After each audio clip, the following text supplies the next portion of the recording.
Hello, everybody, and welcome to Music Industry Insights Worldwide. Today, we've got such an amazing guest from South Africa with us. Do you want to introduce yourself and tell the listeners a little bit more about yourself, where you're from, and what you do? Not a problem. Greetings, everybody. My name is Menelik Nesta Gibbons. On stage, I go by the name of Don Dada. I'm a multi-platinum, multi-genre, multi-award-winning recording artist based in Johannesburg, South Africa. The first person from the southern tip of Africa to be distributed by Bob Marley's very own Tuff Gong International. Also, one of the only artists in the world to have three official Mandela songs,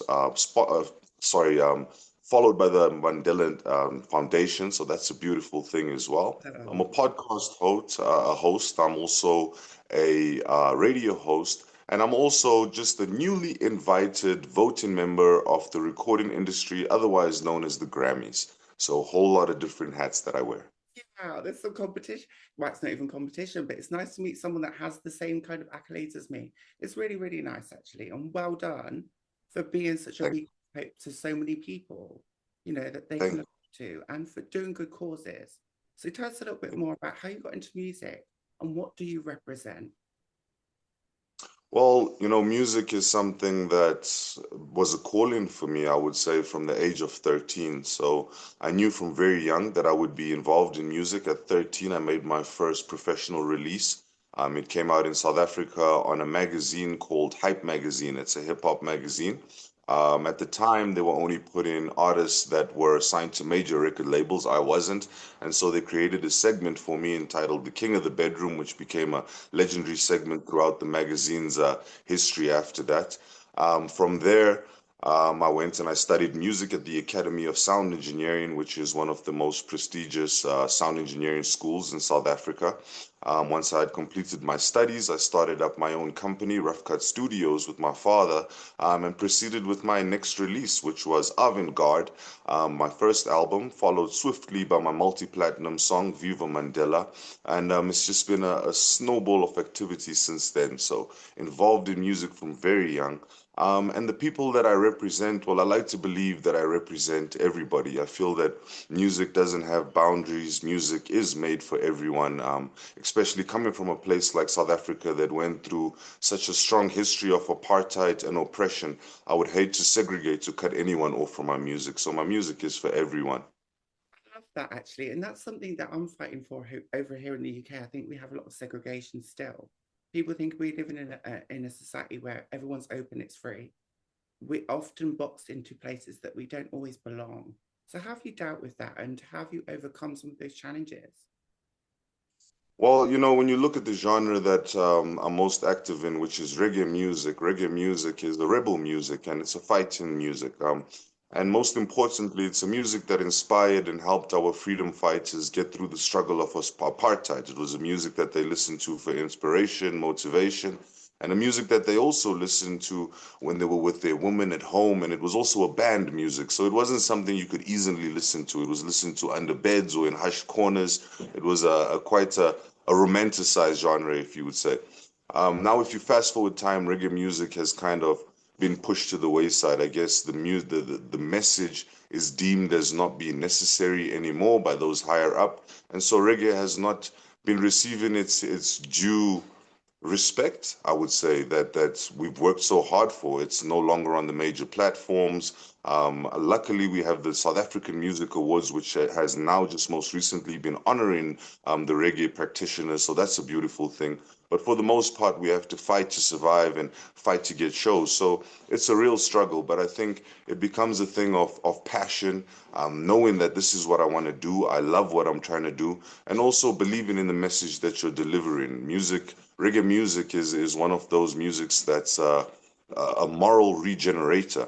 And in the times that we live in, if you listen to what's going on radio, the message that's been delivered to our youths and to our communities is not about building our communities and not about building ourselves, but it's more about having a good time, and it's I don't want to criticize anybody's message, but it's completely different. Whereas reggae, we're trying to build, so we continually fight the battle. It is an uphill battle, but I believe that if it's something that you love and something that you believe in, then it will always be worth its time. So that's that for me. Love that. I grew up on reggae, reggaeton, even dancehall music.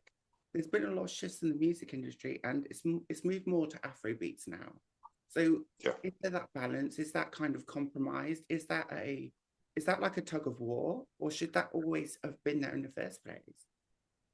I feel that when you look at, for example, Afro beats, you're looking at a modern offshoot of reggae music. And so for me, it walks hand in hand. And so many of these genres, they go hand in hand. For example, hip hop is another offshoot of reggae music. So for me, I feel that we shouldn't be viewing each other as competition, especially when you look at the population, the global population. We're looking at over 7 billion people. So there will always be a fan base and a listener out there for every single genre. So you're not competing with people, but rather looking for the segment of the market that your music most appeals to.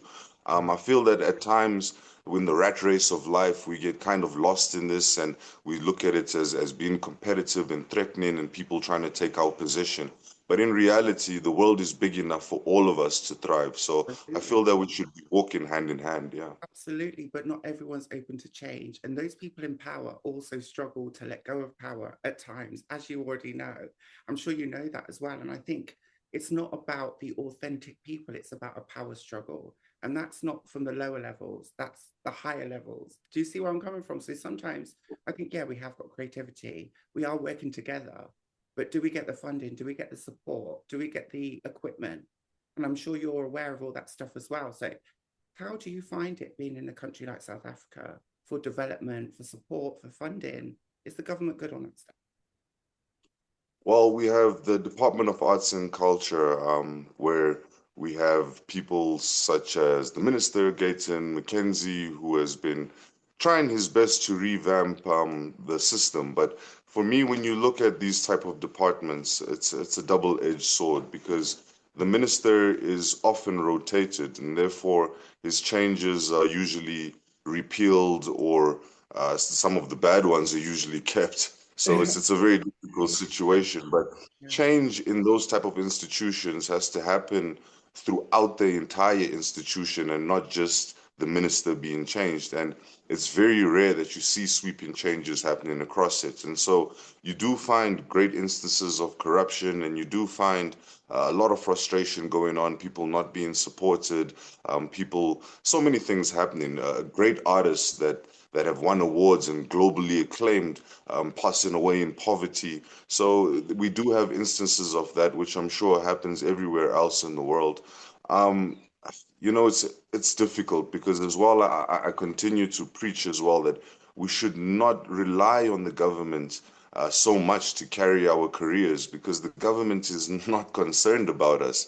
As far as they see music, it's more of a promotion platform. When it's time for voting and elections, then we become relevant. When it's not for voting, then we're not seen. So I feel as a musician, we should be treating them in the same type of way. We shouldn't be looking at them to support us all the way and carry our careers. We should be looking more at private enterprise and people that align more with our values. I feel as well when you start working with government, you start aligning yourself politically.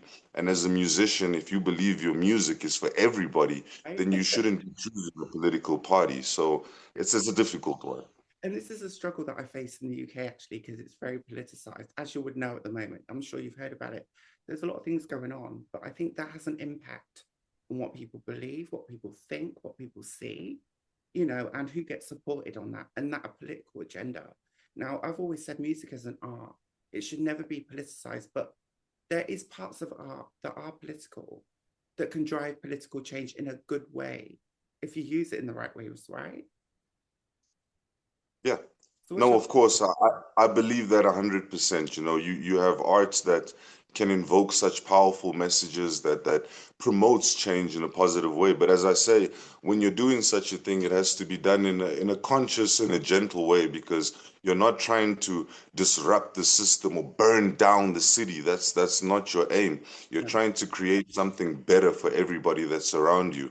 When you look at music, it's either you're trying to create something better, or you're being a journalist and reporting with actuality what's going on in your surroundings. It's one of the two. When you're now going and you're being destructive, then you're being counterproductive towards society. So I believe that you have a responsibility with your voice. When musicians at the best part are more supported and more followed than musicians. We have a bigger platform. We have more people that are listening to your every word.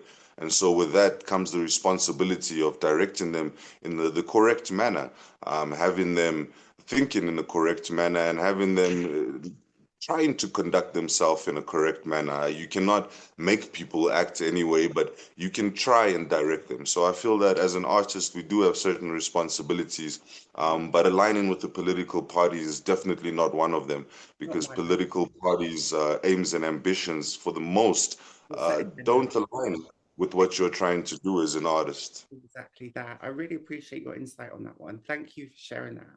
And also, being in South Africa, what kind of thoughts and feelings do you have on success for artists that come from underrepresented groups, disadvantaged groups? And I'm not just talking about Black groups or white groups, because both of those groups fit into some of those things. Do you see where I'm coming from? So how can we support artists that have a voice, that might come from a disadvantaged background, that have talent, but don't always have the knowledge or the education a lot of the time to succeed? Well, we have such great organizations out here. For example, you have SAMRO, the South African Music Rights Organization.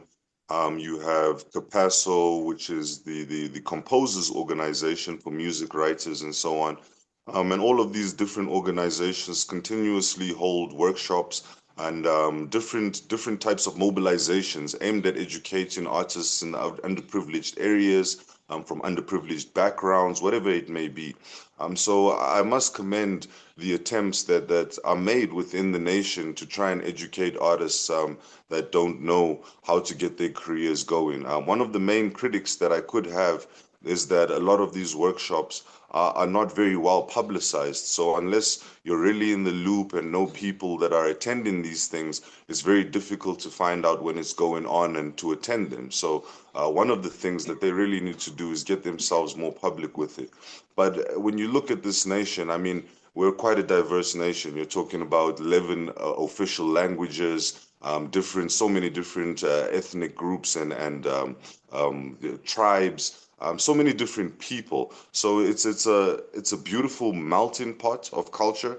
But as well, when you get so many different people, it's also a place that a lot of frustration can occur, and it's a lot of misunderstanding can also happen. So we're continually changing, reevaluating, and reshaping the industry as we go forward.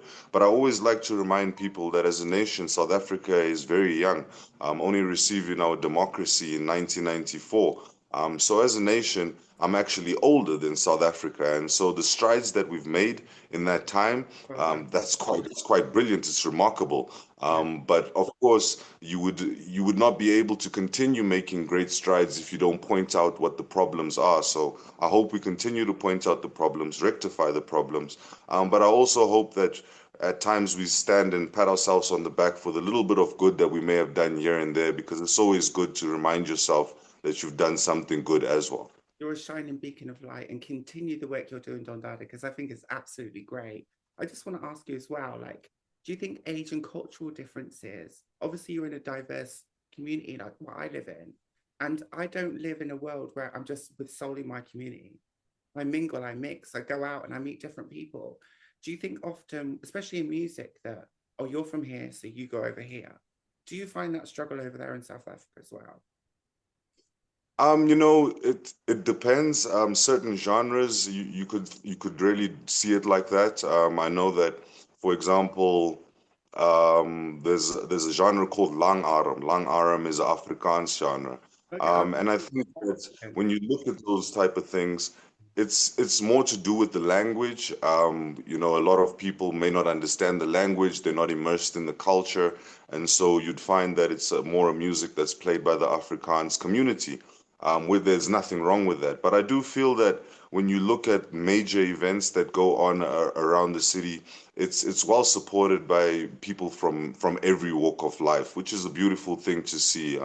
I think if you had to go back in the history of South Africa and with all the segregation and apartheid, then Long definitely things when and for a while after the fall of apartheid, because obviously nothing magically resets and people don't just start mingling. So it took a very long time, and there's still people that are walking around with the scars and wounds that have occurred to them from then, and memories and their children that have been passed on those stories. So it's something that's going to take a couple generations before you see full-on change.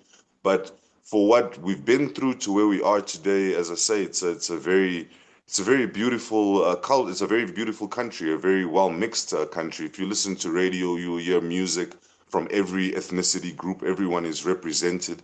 Everyone has an opportunity to state their case and fight for their background, which I think is also very important. Whether you like that they're fighting or not, that's a different story, but they have an opportunity to fight, which is a beautiful thing. So I think that we're trying. yeah. Is the trying enough? At times, no. Is it unfavorable to certain people at times? I think yes. I Yeah. think that in order to find a balance after apartheid, they kind of shifted the scale a bit more heavily in another direction, making other people feel disadvantaged. Um, it's a difficult thing, but when you're looking at people who come from such a long line of being previously disadvantaged, how do you help them without Yeah. tipping the scales a bit more in their favor? Yeah. So Yeah. it's a difficult thing. Thank goodness I'm not a politician. I'm just a musician, so I No, can comment on the you. situation. It I would be see. very difficult to solve. But for what we've done, I feel that we've done well. And as time progresses as well, Don Dada, I think, we have multiracial children. My mum's African American, my dad's English and Spanish. So I might not look a certain way, but I still identify with parts of those communities and I've grown up in those communities. So they're going to be close to my heart. Do you see where I'm coming from? So I just want to make sure that people are included, but they're also understood because we're all coming from different places. No, of course. You also get the people that you'd call it mixed race in the UK and in Southern Africa, where they refer to as colored people, which is a part of the ethnicity group that I'm a part of. Okay. So you've got all different types of people, and right now, yes, there is a hotly contested debate saying that colored people and the colored community is underserved and not really being shown the respect or being given the opportunities that everyone else has been afforded. And for the most part, I do agree with what people are saying, that the colored community does need to be uplifted and being afforded more chances. Um, we're living in a nation with, I think it's a 40%, 40% mark of unemployment. So when you look at it from that perspective, it's so many people are struggling, so many people are trying to survive. So it's a very difficult one to solve overnight. As I was saying earlier, it's things that's going to take decades and generations. And when you look at terms of presidents and ministers, it's so short. It's not something that one singular man could ever solve. So we do hope that they can come up with more long lasting changes for every single person around the nation. But we also do believe that if we want to see this change that's going to be more impactful for all of our communities, we have to be the ones that invoke it because they change the people at the top so quickly and so readily. The one that promises to help you may be out tomorrow. So rather build for yourself. Oh, that's the same here as well. Don't worry. They just move the chess pieces around, which Yeah. confuses one so they can escape it. Don't worry about that one. That's just part of the way of the game, I guess. But something that really is interesting for me is South Africa's always been a big music market. What's coming up? What's the emerging talent? What is the next best things coming out of South Africa right now? Because there's a lot of stuff going on. There's so much beautiful things in South Africa. As you know, the Amapiano wave has taken the world by storm. So right now, That's one of the biggest things that's going on. But if you dig a little bit deeper, and Amapiano has so many of these little subgenres that are beginning to jump off it, which is amazing. Especially when you start looking at the performances that these young guys are putting together. It's quite creative and quite intricate. They meld in live jazz music and bands into the Amapiano sets. I've seen a guy playing the keyboard going upside down. It was one of the most incredible things I've seen. So I'm loving what's going on. Every city has a different sound as well. So if you look at Johannesburg, where I'm based, Amapiano originates from here, and so of course we get in the most of that. If you look at KwaZulu-Natal, which is on the Eastern Cape, that's more the sound of Gqom music. Gqom is what you got on the Black Panther soundtrack and all of that. So they're busy redefining and bringing back their sound to the top again. It's a competition between them and Amapiano. Going down towards the Western Cape, which is Cape Town and so on, you start to hear and see the Bukadi movement going strong, which is where Tyler gets the dance moves and all of that from. And then going up towards Limpopo, you've got a sound called Linkompo, which is a very high tempo sound mixed with kind of the drum patterns and rhythm from Amapiano. Very unique to the Limpopo region. I think one of the artists that represents that very well is a young lady by the name of Shoma Josie. So a lot of different musics going on all over. And then, of course, you've got South Africa's reggae music scene, which I'm very proud to be a part of. Down in the Western Cape, we have a community of over 2 million Rastafari. I believe it's the largest Rastafari community in the world. So, of course, our reggae music is going strong, obviously redeveloping itself and incorporating cultural and indigenous elements into it. So, very exciting what's going on there. So yeah, that's just a little brief overlook of what's happening. And then, of course, I'd be amiss if I don't mention South African hip hop, which is also doing quite well, blending the natural sounds of South Africa, whether it be Amaxhosa or Zulu or whichever one it is. Very beautiful going on there. So have a look at those different genres. You will not go wrong. Yeah, absolutely. I love it. And I think that's something that's really inspirational to the rest of the world because it's a little bit like London, the UK. You've got so many different cultures, so many different influences, and there's always something different to cater for everybody. And I think that's Yeah, part of the key, right? yeah. Definitely, definitely. I think that's what makes every region feel so special is that they have something that you don't have where you are. And I think that's also what gives you your little bit of pride from your city to say, look, this is something that we put in you guys on, and look, we're going international with that, and it gives a little bit of push, I guess, that healthy competition.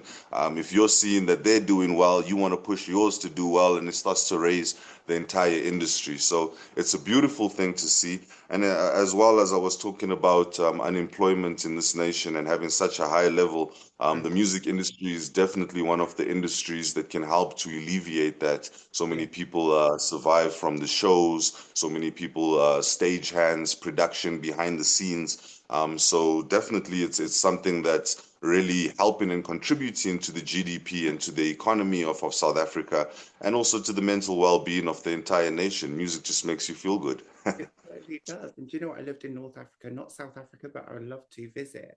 And I saw all the creativity, all the people that are doing arts or creative things or fixing things or making things. That was the beauty, and they were so happy. They were actually happy in what they did. And that made me happy, seeing these people happy doing what they're good at doing. And I think True. we've lost that in some of the Western cultures these days, unfortunately, because they're all stuck in this race. I don't think they appreciate the arts as they should. And it's really interesting to hear what's going on. And South Africa has a reputation because I've loved to come to South Africa. I've been invited many, many a times from different people from all over, but it has a reputation. What would you say to those people that have never been, that want to visit? But I've also heard things like, oh, it's dangerous, be careful. You might like Mexico, a few of the other countries as well. Because I've Yeah. been to some of them, like the Caribbean. You go there, it's fine. But people, when you Yeah. go, that you hear all these things. I think, the most sane way or logical way to look at it is that every nation has a reputation. You know, when we're sitting at home here in Africa and they talking about places that say, look, America, there's gun violence. In the Oh my UK, God. there's stabbing. So every nation has a reputation. I think that, look, if I think it's your spirit. If you go somewhere and you're looking for confrontation, or you go somewhere that you can see it's not a good place, Yeah. it's pretty obvious what's going to happen. So I think just if you come to anywhere, hang around the right people, always go to the right place, do your research on where you're going, just know where you're going. Respect the people and respect the culture. I would always say. 100%. Respect takes you a long way. South Africa is a very warm place. I went to New York City, and Yeah. in New York City, you do not speak to somebody when they're walking past you, or you don't even make eye contact when you're sitting on the Oh, subway. That can set of course. somebody off. Yeah, actually, 100%. that's probably my problem. Africa, But hi. exactly. Africa is different. Africa, when you enter a room, every single person greets every single person. So it's a place of community. We're together. We're not alone, and it's a beautiful and a warm feeling. Everyone's readily wanting to make a joke with you, interact, and have a good time. Everyone's very relaxed. And when you talk about Joburg, you're also talking about the business hub or economic hub of Africa. Sandton being the richest square mile of Africa. So if you're looking to do business, there's no better place than coming to Johannesburg if you want to do African business. So, it depends on what you're looking to do. Cape Town, some people regard it as the ninth wonder of the world, especially with Table Mountain. Quite spectacular and beautiful. I know a lot of celebrities have purchased properties out there, from Michael Jackson to the Dr. Dre's and all of them. Zimbabwe, with a beautiful and rich history. We're talking about the structures of Great Zimbabwe, which was a beautiful kingdom that was built from the times of King Solomon's mines.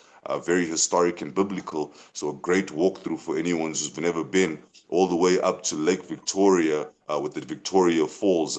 What a beautiful, beautiful place. You've never seen something like that in your life. So, it's something that you should experience.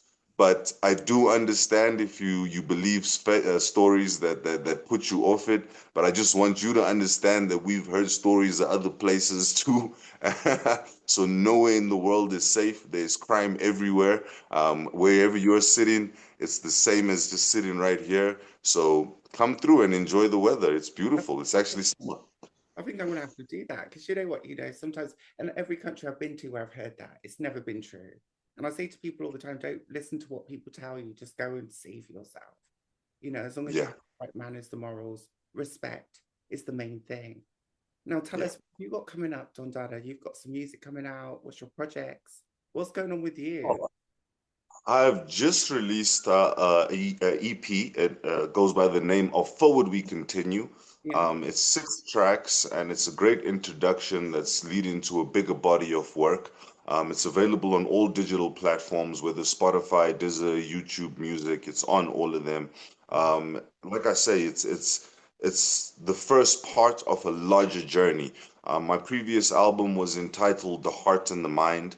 The Heart and the Mind was a double disc, double genre project, one disc hip hop, one disc reggae music. So this is carrying off of that theme, but also introducing the new theme that I'm going to be building off of. So I'd implore everybody to go into the journey with me, not only where I am right now, but go backwards and then anticipate going forwards. It's a whole movie. It's something different. I don't think anybody is doing stuff like that. So yeah, that's what I'm up to. And as well, keep your eyes on my social media on all platforms. It's at Don Dada Music, where I'll be sharing any performances and any updates that I'm up to.